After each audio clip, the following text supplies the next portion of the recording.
নমস্কার, আমি শুভাঙ্কী এবং আজকে আবারও চলে এসেছি সমস্যার সমাধান অনুষ্ঠানে। আমরা আছি এই মুহূর্তে নক্ষত্রের আলো স্টুডিওতে এবং এই স্টুডিওতে যাকে পেয়ে গেছি নতুন করে তার ব্যাপারে সত্যি বলতে লাগে না। বলতে পারবো যে আজকে অ্যাস্ট্রোলজিতে তিনি একটা রেভলিউশন তৈরি করেছেন। আমাদের সকলের খুব প্রিয়, আমাদের সকলের খুব কাছের friend, philosopher and guide Joydev Shastri Maharaj. অনেক, অনেক স্বাগত আপনাকে স্টুডিওতে। প্রথমেই জিজ্ঞেস করব যে আপনি কেমন আছেন এবং আপনার যে বাগ্মিতা সকলকে মুগ্ধ করে। শুরুতেই আমরা ভগবানের নাম নিয়ে অনুষ্ঠান শুরু করি, সেটাই করব আজকে। নমস্কার, জয় শ্রী ঠাকুর রামকৃষ্ণ, জয় শ্রী ঠাকুর রামকৃষ্ণ, জয় শ্রী ঠাকুর রাম। সমস্যার সমাধান অনুষ্ঠানে আপনাদের সবাইকে স্বাগত জানাই। সত্যি কথা বলতে এই সময় এই টাইমে আপনাদের সাথে বা আপনাদের সামনে আপনাদের কথা শুনতে খুব ভালো লাগে। তাই জন্য আপনারা অনেক কোশ্চেন করেন এবং সেই কোশ্চেনের হয়তো অনেকের অ্যান্সার দেওয়া হয় না। তার জন্য আমি এই এই জিনিসটা নিয়ে এসেছি। প্রিয়া সিনহা আমাদের মেসেজ করেছে আলিপুর থেকে, আমরা জানতে পেরেছি এবং আমাদের দীর্ঘদিনের দর্শক এবং তিনি একজন গৃহিণী মানে হাউসওয়াইফ এবং তার স্বামী ব্যবসায়ী একজন এবং লিখেছে, শাস্ত্রীজি আমার বিয়ের পর থেকে শ্বশুরবাড়িতে একের পর এক অশান্তি লেগেই আছে। লোকে বলছে আমার কুষ্টি নাকি খারাপ, আমি নাকি অমঙ্গলা। এটা শুনে আমি মানসিকভাবে ভেঙে পড়ছি। এর কি কোনো সত্যতা আছে? জানতে চেয়েছি আপনার কাছে। পিয়াজি, আপনার কথা শুনে আমার চোখে জল আসে, কারণ আপনি প্রথম নন।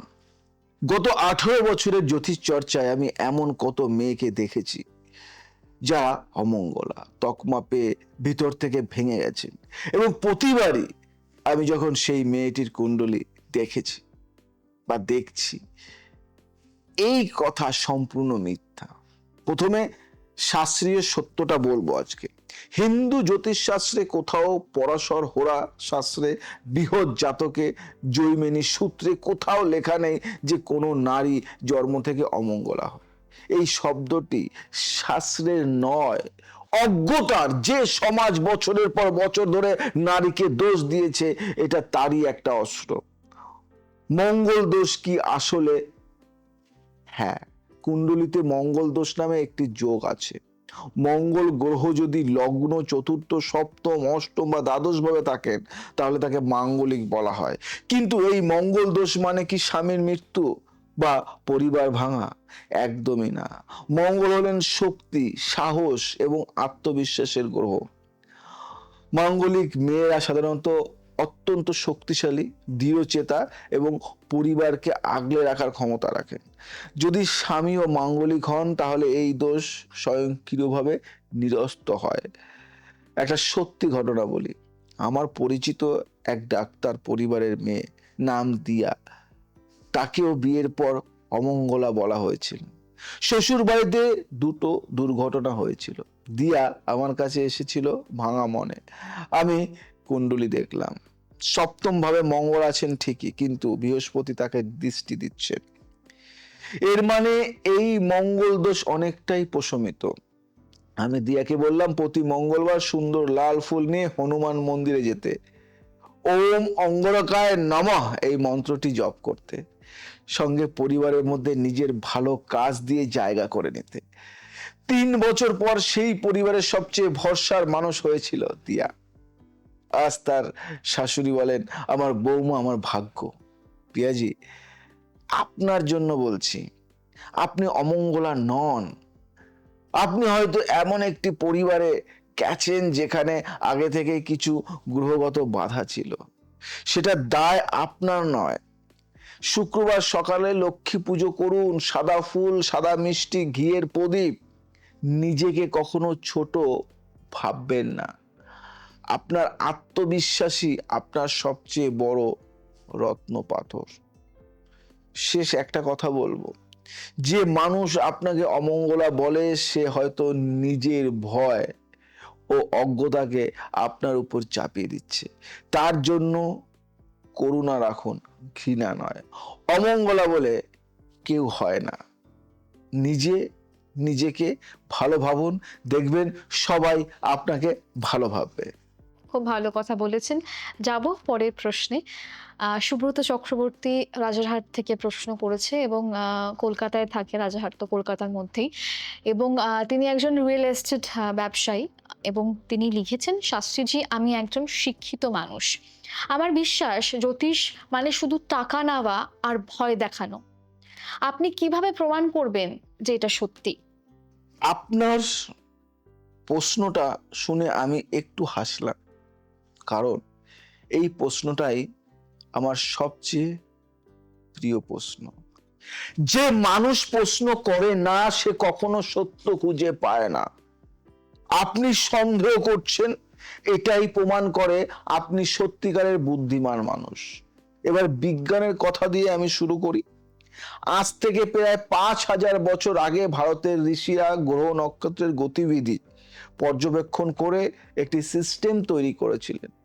এই সিস্টেমে সূর্য, চন্দ্র, মঙ্গল, বুধ, বৃহস্পতি, শুক্র, শনি এবং ছায়াগ্রহ রাহু ও কেতুর প্রভাব মানুষের জীবনে কিভাবে পড়ে তা নথিভুক্ত করা হয়েছিল। এখন আধুনিক বিজ্ঞান কি বলছে? নাসা জানিয়েছে যে চাঁদের মহাকর্ষীয় টান পৃথিবীর সমুদ্রের জোয়ার ভাটা নিয়ন্ত্রণ করে মানুষের শরীরে 70 থেকে 75% জল। তাহলে চাঁদ কি মানুষের শরীর ও মনকে প্রভাবিত করবে না? আমেরিকার বিখ্যাত মনোবিজ্ঞানী ডক্টর আর্নল্ড লিভার তার গবেষণায় দেখিয়েছেন যে পূর্ণিমার রাতে অপরাধ ও মানসিক অস্থিরতা উল্লেখযোগ্যভাবে বৃদ্ধি পায়। হাসপাতালে পূর্ণিমার রাতে প্রসব বেশি হয়, এটা নার্সরা জানে। এবার ইতিহাসের কথা বলি। ভারতের সবচেয়ে বড় বৈজ্ঞানিক মস্তিষ্কদের মধ্যে একজন ছিলেন আর্যভট্ট। তিনি শূন্য আবিষ্কার করেছিলেন, তাই তো নাকি? না ভুল বললাম? পৃথিবীর আকার নির্ধারণ করেছিলেন এবং তিনি ছিলেন একজন জ্যোতিষী, জানেন? তার লেখা আর্যভট্টীয় গ্রন্থে জ্যোতিষ ও জ্যোতির্বিজ্ঞান পাশাপাশি আছে। পশ্চিমের কথাই বলুন, কার্ল গুস্তাভ ইয়ং, যাকে আধুনিক মনোবিজ্ঞানের জনক বলা হয়, তিনি জ্যোতিষশাস্ত্রকে মানুষের অচেতন মনের বিজ্ঞান বলে স্বীকৃতি দিয়েছিলেন। একটা বাস্তব ঘটনা বলি। আমার কাছে একবার এসেছিলেন বিশ্বনাথ রায়, ব্যাঙ্গালোর একজন সফটওয়্যার আর্কিটেক্ট। তিনি সুব্রতজির মতোই সন্দেহপ্রবণ ছিলেন, তবু বন্ধুর জোড়াজুড়িতে এসেছিলেন। আমি তার কুণ্ডলী না দেখে শুধু জন্ম তারিখ, জন্ম সময় এবং জন্মস্থান দিয়ে তাকে বললাম, আপনার বাবার সাথে সম্পর্ক কখনো সহজ ছিল না। আপনি বাম হাতে কিছু একটা লেখেন বা কাজ করেন। বিশ্বনাথ হতবাক হয়ে গেলেন, কারণ তিনি এবং তার বাবার সাথে সারা জীবন দূরত্ব ছিল। এটা কোনো জাদু নয়, এটা গণনা। ঠিক যেমন একজন ডাক্তার এক্স-রে দেখে রোগ বলেন, একজন জ্যোতিষী কুণ্ডলী দেখে জীবনের প্রবণতা বলেন। সুব্রতজি, আমার চ্যালেঞ্জ আপনার জন্য, একবার আপনার সঠিক জন্ম সময় নিয়ে আসুন। যদি জন্ম সময় না থাকে আপনার হস্তরেখাটা দেখান। আমি আপনাকে এমন 3টে কথা বলবো যা কাউকে না বলা, যা আপনার বুকে লুকানো, আপনি কাউকে বলেননি কোনোদিনও। তারপর আপনি নিজেই বিচার করুন। জ্যোতিষ কিছু তো আছে এর মধ্যে, আর সেটা যে পড়তে পারে, সেটা যে জানে, সে বোঝে। আর অনেক মানুষ, এরকম অনেক অবিশ্বাসী মানুষ আজ জ্যোতিষ বিশ্বাস করছে, এবং অনেকে আছে জ্যোতিষ অবিশ্বাস করে জ্যোতিষী শিখে সে এখন জ্যোতিষ করছে। এরকম অনেকে আছে। আমার একজন খুব কাছের ফ্রেন্ড, সে জ্যোতিষ বিশ্বাস করতো না, আজকে সে আমার কাছেই জ্যোতিষ শিখে আজকে অনেক বড় জায়গায় পৌঁছে গেছে। এবং সে বলে, সত্যি এই সাবজেক্টের মধ্যে আছে কিছু জিনিস নারকেলের মতো, প্রথমে প্রচুর শক্ত কিন্তু ভিতরে অনেকটাই নরম। যারা জ্যোতিষটাকে পেশা হিসেবে নিতে চাইছো, তারা দেরি করো না। জেডি অ্যাস্ট্রো কনসালটেন্সি অ্যান্ড একাডেমিতে তোমাদের সবাইকে সাদর আমন্ত্রণ। তোমরা খুব তাড়াতাড়ি অ্যাডমিশনটা নিয়ে নাও, ভর্তি হয়ে যাও। আর যারা দেখাতে চাইছো অফলাইন অনলাইন, নামটা লিখিয়ে নাও, কাল আর নয়। আর একটা কথা বলি লাস্ট, সবার জন্য তো করলাম, তো আমার জ্যোতিষ বন্ধুদের জন্য কি করেছি? সবার জন্য করেছি। তো আমার তো ইচ্ছা হয় যে আমার জ্যোতিষ ফ্রেন্ডদের জন্য কি করব। তো আমার জ্যোতিষ ফ্রেন্ড যারা আছে, যারা আমাকে শত্রু ভাবো, মিত্র ভাবো, যা যে ভাবো, সবার জন্য একটা অ্যাপ লঞ্চ করেছি, লঞ্চ করছি আর কি, তৈরি হচ্ছে। তো আনুষ্ঠানিকভাবে খুব তাড়াতাড়ি এটা লঞ্চ করব, আনুষ্ঠানিকভাবে। এটা হয়তো জানুয়ারি, ফেব্রুয়ারি, মার্চ, এপ্রিল, মে, জুনে লঞ্চ করছি। তো এর মধ্যে তোমরা যারা আমার ফ্রেন্ড সার্কেলের মধ্যে আছো বা নেই, বা ছিলে না, কখনো আমাকে চেনো না, ফার্স্ট দেখলে কিন্তু তুমি অ্যাস্ট্রোলজি করো, তারাও তোমাদের নামটা নথিভুক্ত করে নাও, একদম ফ্রি অফ কস্ট, আপাতত ফ্রি অফ কস্ট। এবং আমার জ্যোতিষ বন্ধুদের জন্য অনেক সাবসিডি থাকবে।